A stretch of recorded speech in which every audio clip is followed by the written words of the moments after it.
Hey guys, what's up? It's Captain Brad here. So tonight we're going to be doing some goggle eye fishing. Some of the things we're going to be using are Hayabusa sabikis. Right here you can see their size 14. This is normally the one you want to use. It seems to work the best, but we got some other brands here as well.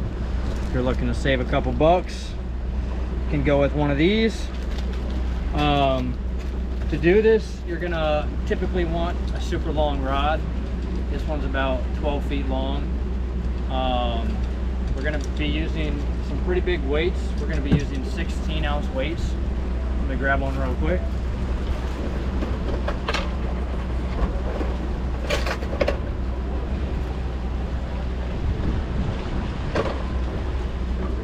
Now, the reason we're using these 16-ounce weights is because when we get a goggle eye, there's a lot of hooks on the sabiki.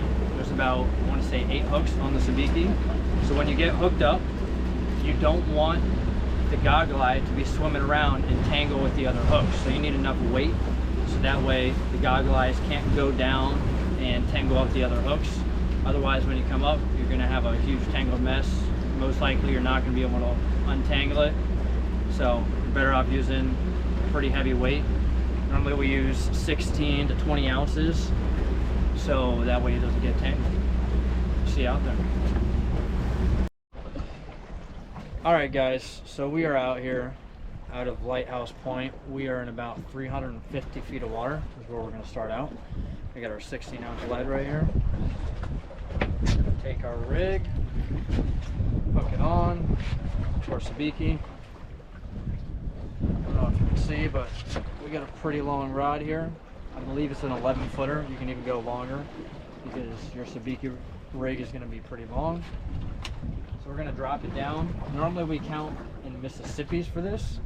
So I'm going to drop it down 1. I'm going to drop down 8 Mississippis. And then the other rod, I'm going to drop down about 10 or 12. That way they don't get tangled. If we start getting fish at a certain depth, we'll reel it up. And that way we can start catching more if we find a school.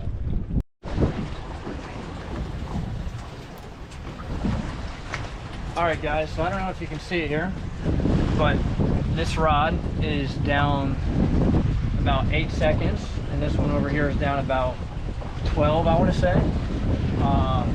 We just saw this one got a couple fish. It's bouncing a whole lot. It's not bouncing as much, but you can still kind of see how much it's bouncing. You can definitely tell when it's rocking with the boat versus when a fish is actually on it. It'll start tapping a whole lot, like I said. So I'm going to reel this one up. And then we're going to dump these in the live well. Hopefully they stayed on because it took me a couple seconds to get the camera.